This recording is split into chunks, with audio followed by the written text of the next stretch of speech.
This week on The Anxious Truth, we're doing a success story. We haven't done one of these in a long time. My friend Katie is going to join us. She's going to tell us how she got from literally crippled in her house during benzo withdrawal to traveling to Europe on her own with her little kids and living her life again. It's going to be good. So let's go.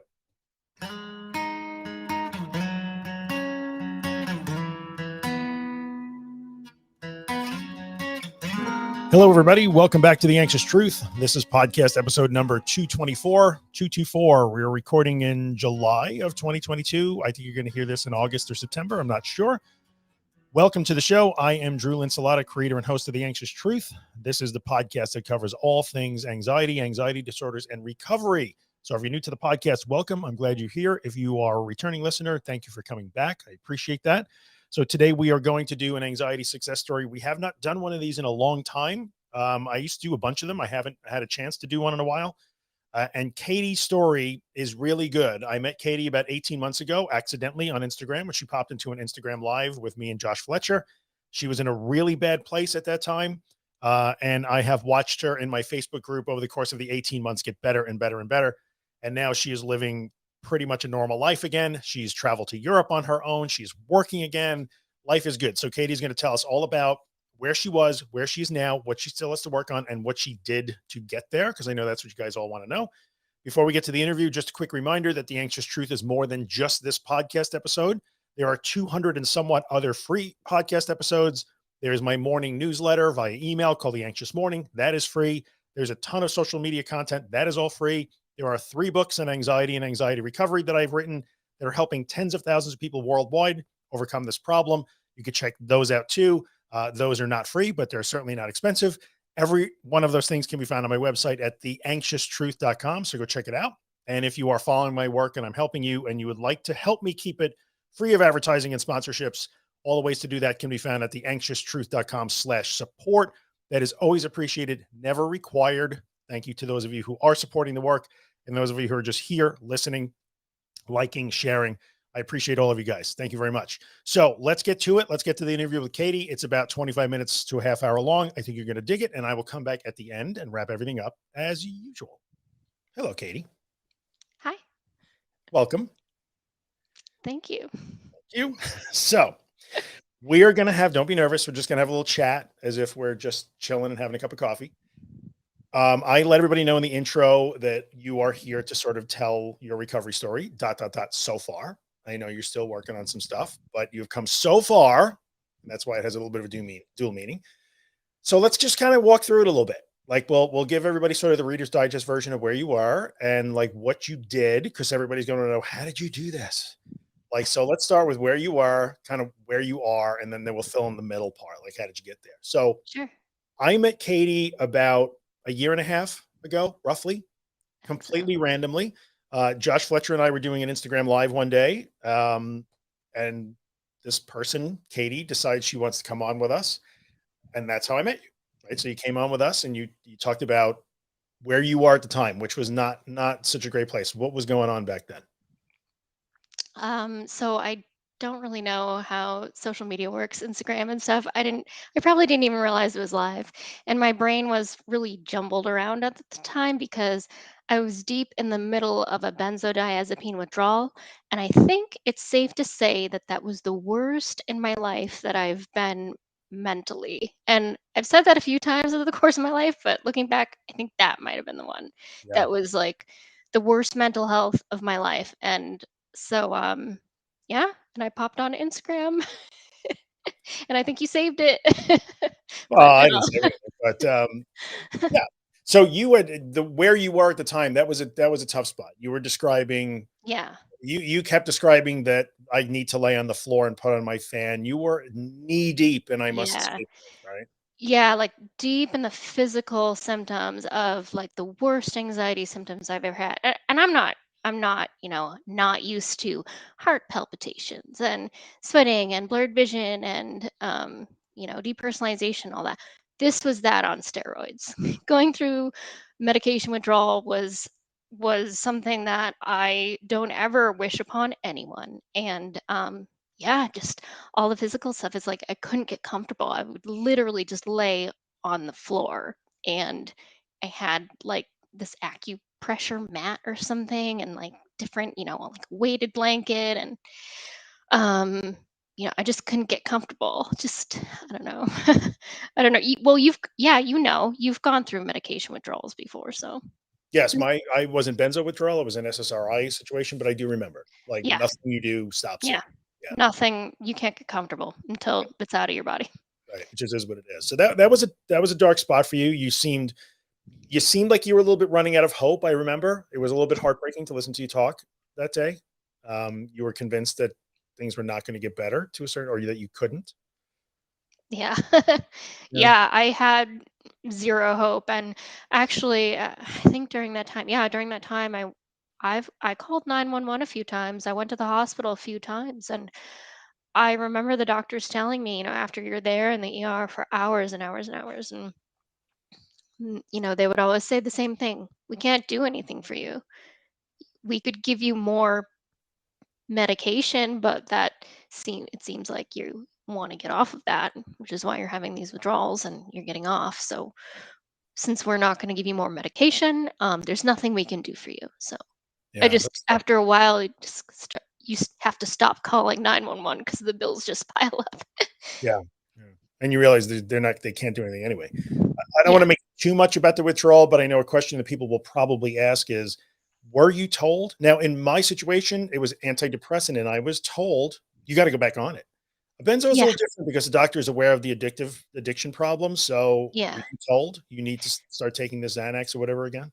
Yeah. So, I mean, basically, the reason why I was on it is because I was in another dark period, and which led to the darkest period, which was the withdrawal. So, it's in a very dark period for about a year or two, maybe 3 years.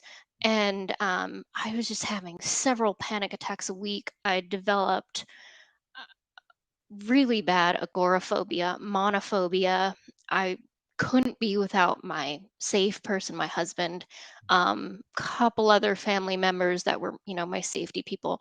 Couldn't be without them. For 1 minute would go by, and if someone wasn't there, it would just be, panic attacks, panic attacks. If they had to go to the store, I mean, my husband came home a few times to the police at my house because I had to call someone to sit and be with me. I couldn't be alone because what if I had a panic attack? What if I had an emergency?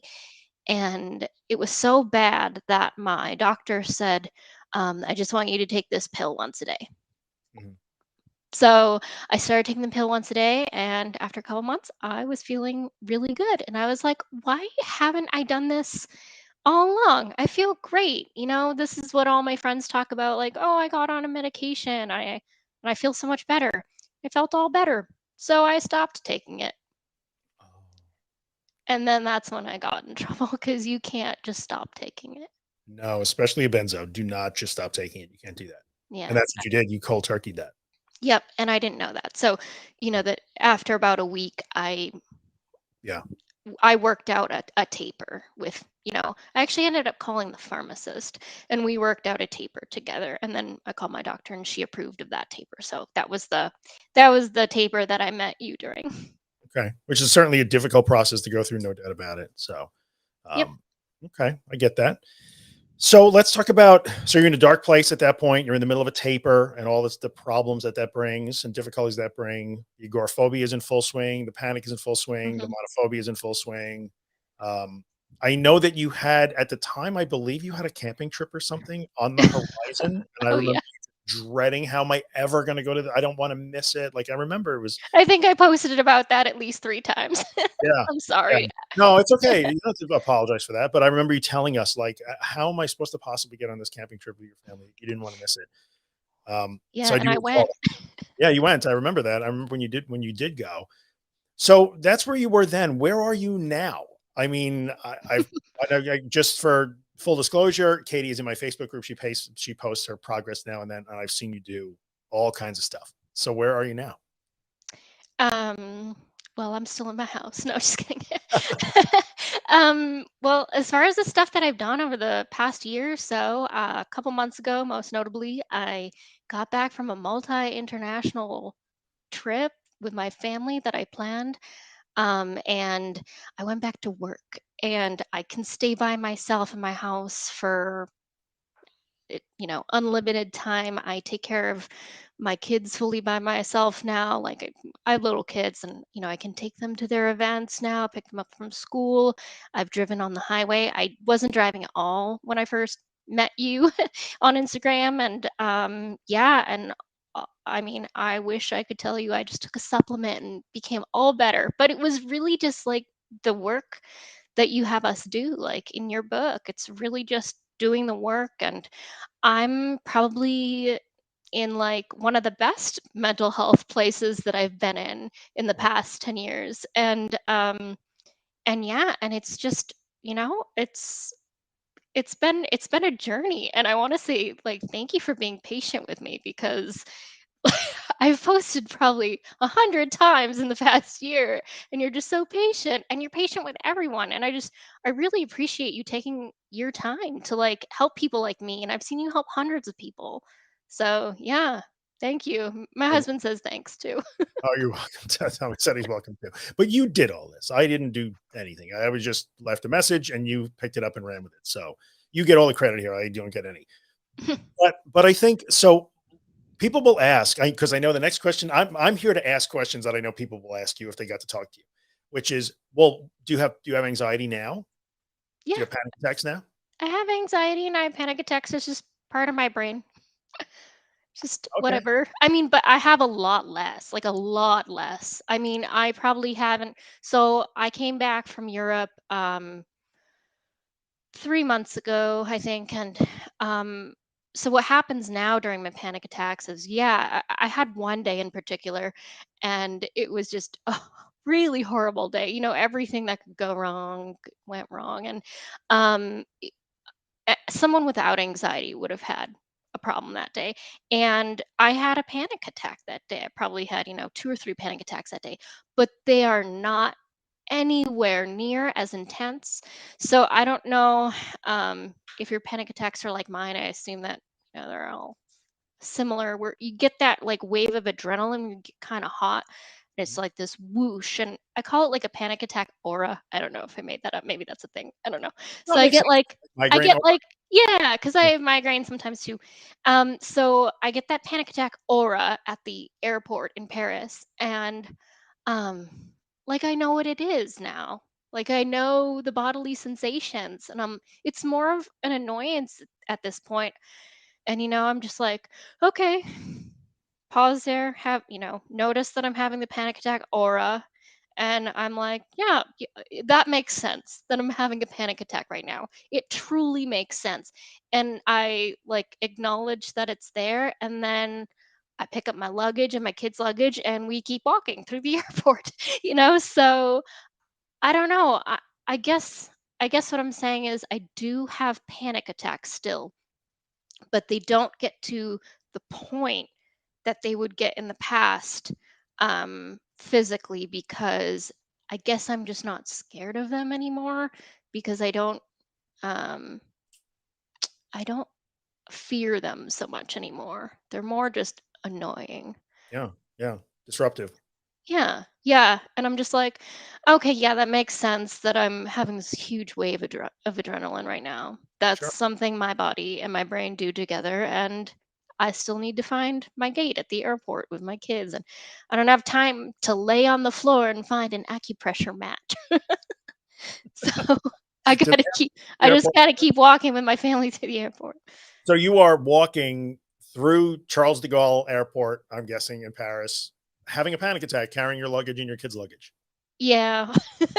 Yeah, and I have to get macaroons and croissants. So, like, I go in line to get the last, hurrah of Paris goodies and stuff like that before I go on to the next destination. And because I like to bring something to my like next B&B hosts from the destination that I'm at Yeah. currently, whether it's home here or from somewhere else. Anyway, so like I'm having a panic attack. I'm like texting the next Airbnb host. I'm like, hey, I'm like, can I grab you something? And they're like, oh my gosh, that would be amazing.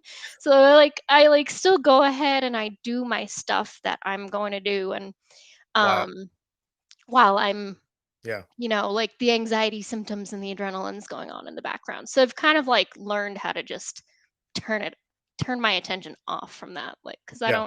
I don't need to pay attention to it anymore because I got to do other stuff now. Just as a point to illustrate for people listening, and I know that a lot of you guys are listening right now thinking, how on God's green earth did this woman walk through? So Katie lives in northeastern US. We don't have to say exactly where, but you're on the other side of the world in Paris with your kids by yourself, having a panic attack in this giant airport, and walking just while it happens. But I just like I know you're thinking that it's impossible, but we'll get to like all the things that Katie did to get there. But I just want to point out that in that situation, the experience becomes so different because the front part of your brain, like the reasoning part, actually had a say there. We're going to do this. Like it was able to weigh in and had room to weigh in. And by the way, that's right. I need to text my next host and I'm going to go buy goodies to bring with me. Like that's prefrontal cortex stuff. That's like your reasoning logical brain kicks in and can actually do things even while your lizard brain, the lower part of the brain is like, danger. What Yeah, is experience? Yeah. yeah, I just kind of like turn like it's like I don't know, it's like I'm tuning into radio stations. It's like there are multiple radio stations going on in my head, and the brain like wants like you to tune into that one, but I'm like, Yeah. I gotta tune into this one for a second because I gotta find my gate and get my order of croissants or something. We may So have a new metaphor here. WLZB, lizard brain radio. yeah, WPFC, prefrontal cortex radio on the air. Um, what a different experience it has to be from the point where a panic attack was all consuming and you could do nothing but just lay flat and hang on and try all your yeah, things. Yeah. Okay. So, I mean, first of all, it's a tremendous trip, which I enjoyed watching you document, and it was so great. I actually love when you post because you're so encouraging now, and you're so kind, aw, and you're so giving of your time and your experience, which I appreciate. Your help, your experience is helping other people now, which I love, and I appreciate so much. So everybody's going to ask. Here we're about halfway through the podcast now. How did you do it? And you know they ask you that because you've heard them ask you in the Facebook group. But how? How did you do that? So, what did you do? What did it look like? What did those 18 months in a nutshell? No pressure. Just consolidate 18 very vital months of your life into about 10 minutes. That's all you got to do. sure. No pressure. Well, it was so I kind of like broken down into all my different phobias, like my driving phobia, my monophobia, my agoraphobia, and I section those out into their own exposures. So I knew that I was going to Europe probably 7 months before I went. That's when I booked the trip, and for that, like going on a trip exposure, I couldn't go. I actually hadn't been on an airplane in 3 years prior, so I can't really like, go on an airplane to test out. I have a huge fear of airplanes. That's probably like the biggest fear that I have. That and like the dentist, but I think that's common. But Yeah. so I couldn't really like build up to like practicing going to Europe or anything. So I practiced in other ways. I think one of the things that stuck in my mind when um, I was talking about how do I practice for different phobias that I can't really practice for. And you said to me one time, maybe last year or whenever it was, um, driving is a really good exposure for practicing for other things such as monophobia and stuff like that. So I actually really focused on the driving exposure. So the first time, so what that looked like, if we want to talk about one, what the driving exposure looked like is me having not driven for a few years. So I sat in my car and just had it in the driveway and just I couldn't even turn it on. I actually had a panic attack in my car just sitting in the driver's seat. And I had a panic attack and I cried and cried and cried and then I went back in my house and I didn't go back in my car for a couple weeks. And I told my husband I'm like, "Well, can't drive." And he's like, "Uh, wouldn't Drew say to go do it again?" And I'm like, "I hate that I've told you about Drew and like what to do and stuff like that." Because I he was cannot like tell you the number of times I hear that. because he was like my mini Drew in my ear. I'm like, you know what? Forget about Drew. And he's like, no, I think Drew would want you to go back out there. So yeah, so I went back out there and I started my car and I went down my driveway. And that was that for that time. And yeah, so over the course of several months, maybe it took the whole year. Mm. Um Yeah, it was just, driving around my neighborhood, just like really, and then I have kind of like a big main road attached to the road that I live on, and oh my gosh, it took me so many times just like sitting there at the stop sign. And then I went down that main road, with all the trucks and all the traffic, and I just went to the first next road. Mhm. And then the time came to get my state inspection, and I had to drive my car to it because it was one of those drop off things. So, and my husband was driving his truck, and yeah, that was the first time I went on the highway that day. So I had about a year to practice up to that. But yeah, I live in the boonies, so there was a lot of practicing going around before I had to go on the highway to go to my state inspection. But I had such a high actually. Driving on the highway to my state inspection, like, afterwards, I was so proud of myself because I kinda, like, couldn't wait to tell the group about it too. And, then I was like, "Hey, pizza's on me tonight, and I'm gonna go get it." And I, like, drove even further, and I went and, like, got my family pizza, and I did have a full-blown panic attack in my car on the way back.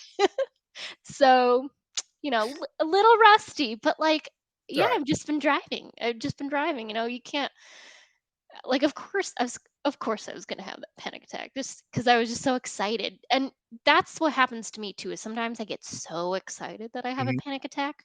I Mhm. think that's normal. Yeah, any big emotion can morph into that quickly.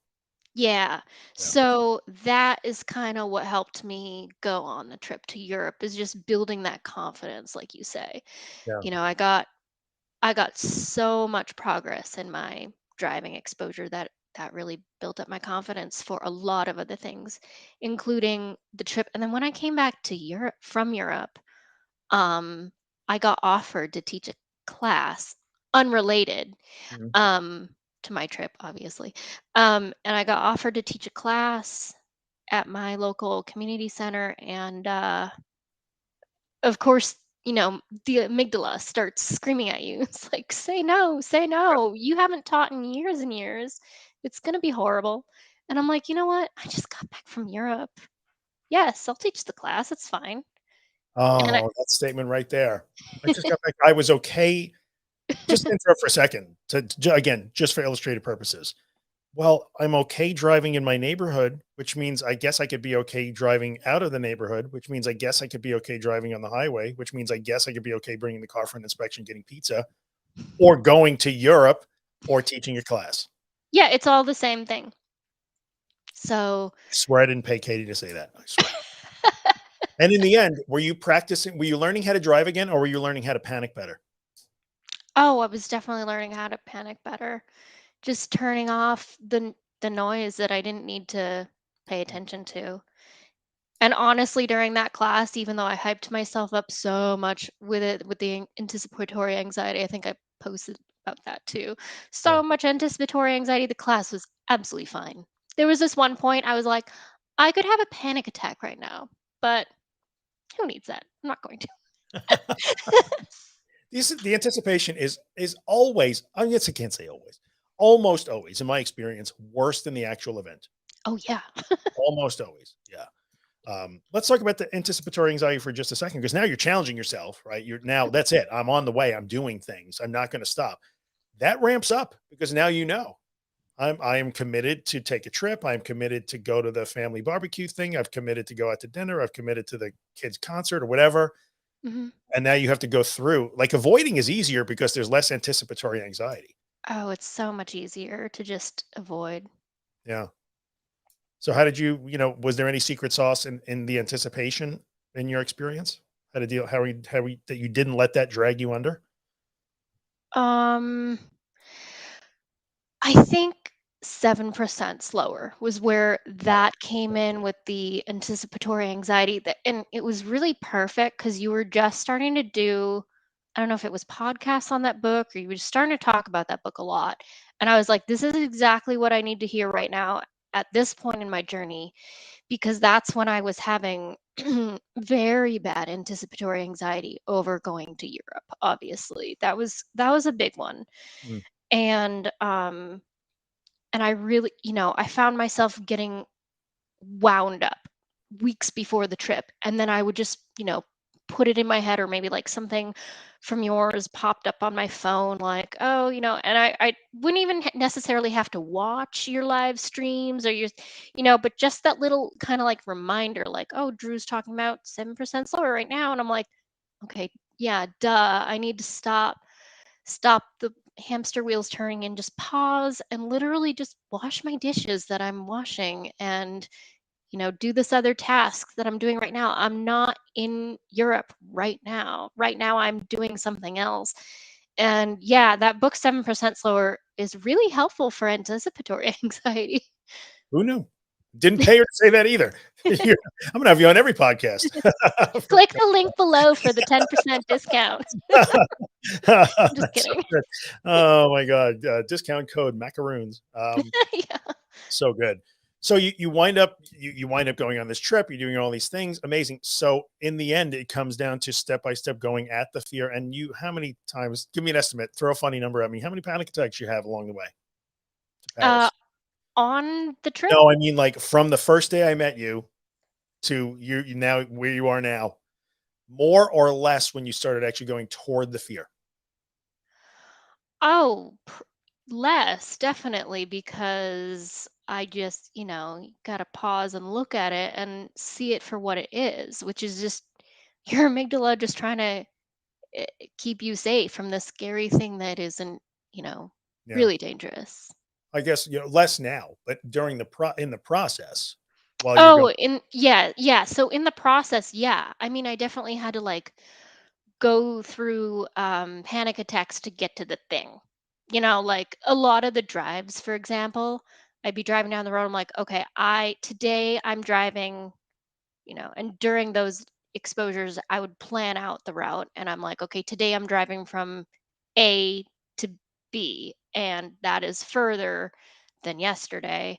And I would have a panic attack from A to B, but that was the plan for the day.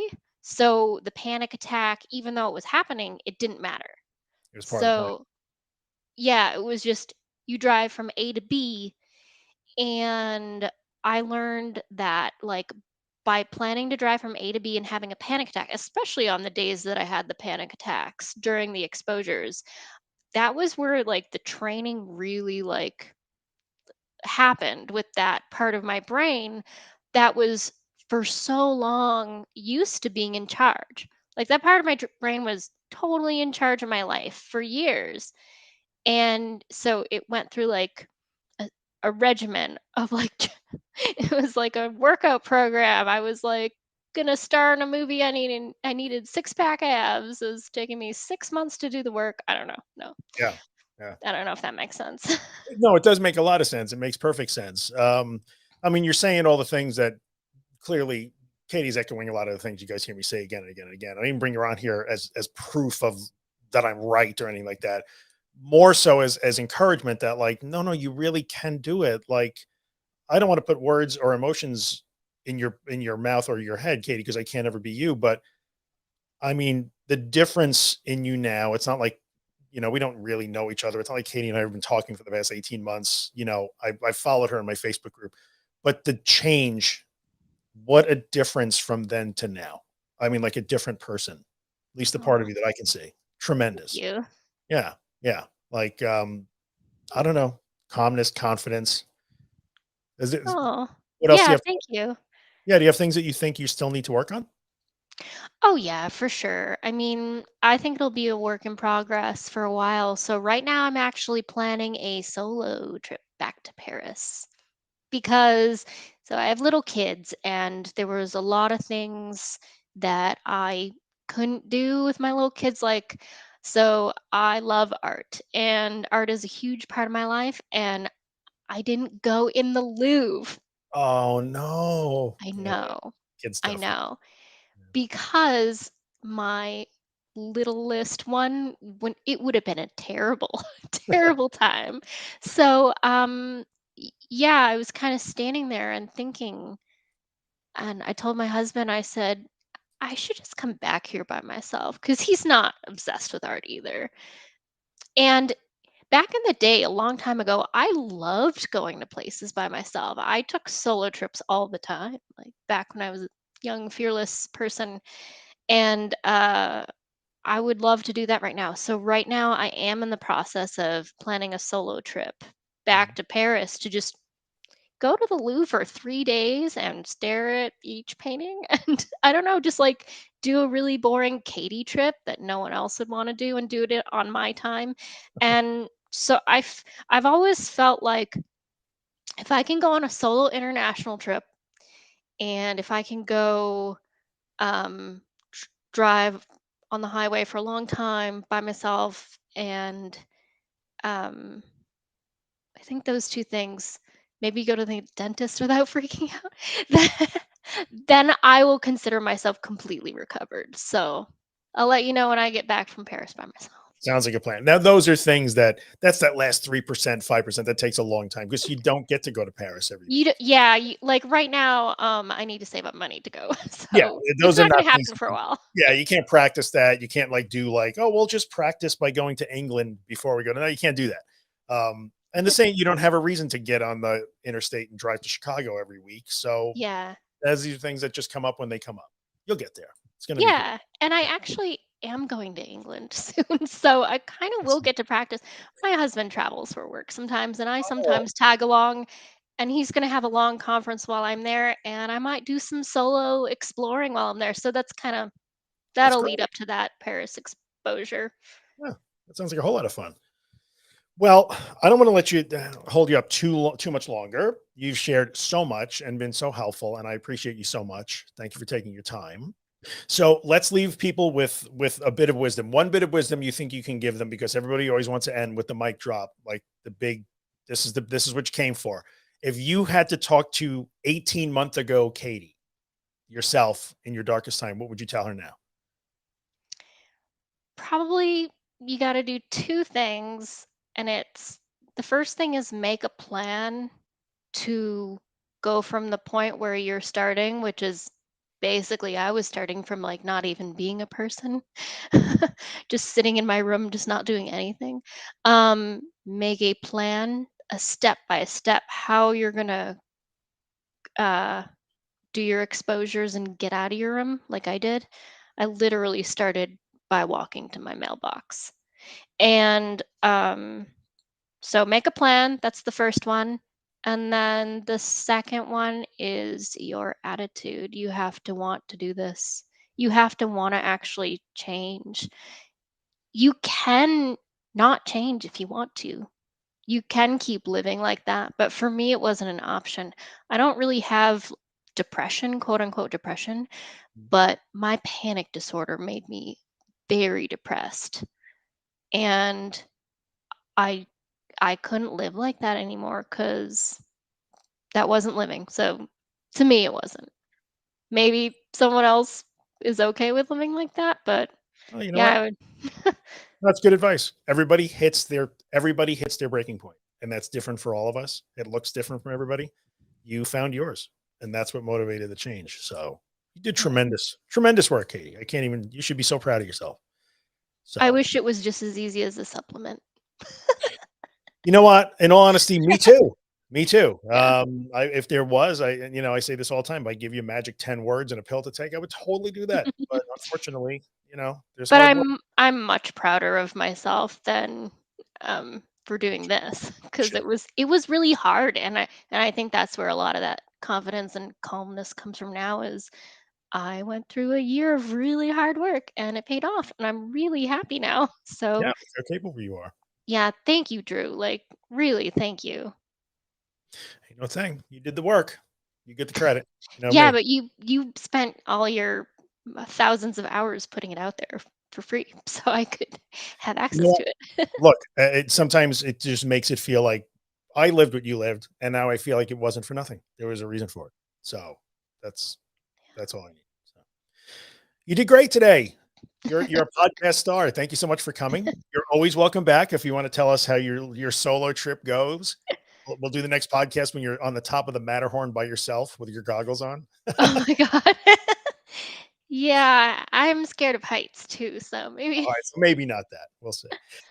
Anyway, so if you guys are watching, I'll post this since you're in the group. I'll post it in the Facebook group. If you're in the Facebook group and want to ask questions underneath the post that I put for this episode, I'm sure Katie will answer. But otherwise, if you have questions anywhere else on YouTube or whatever, I'll do my best to answer them for you. And yeah, thanks for coming. I appreciate it. Yeah. Oh, and I would say it's better to ask questions on the thread, I guess, because I have a lot of people that private message me, and I think like as long as we're talking in the open, then everyone can benefit from it. Thank you. I appreciate that. So if you're in the Facebook group, please respect that. Don't bomb Katie with private messages. Just ask underneath this video. So, all right, guys, I'll be back in a minute to wrap it up. Katie, thank you so much. Thank you, Drew. Okay, we are back to wrap things up. I hope you guys got something out of that interview with our new friend Katie. I know I had a good time having her on the podcast and getting to know her a little bit more. Lovely human being, eager to help, very kind and generous in sharing her experiences, and I appreciate that. Just a couple of quick takeaways before I end this episode. I want you to remember some of the things that Katie said. Katie talked about hitting a point where the pain of staying where she was greater than the pain of going through this difficult recovery process. Everybody hits a point where they decide it is really hard to do these scary things that Drew talks about, but that's better than staying where I am. So Katie had to hit that point. And the second thing is she really took the time, and I admire Katie for this and I thank her for this. You know, she was thanking me for her help, but she made it really easy because she took the time to become really familiar with what I was writing. She felt it did apply to her, so she became really familiar with it. And then she made herself a plan and she executed that plan without fail. It did not matter how she felt.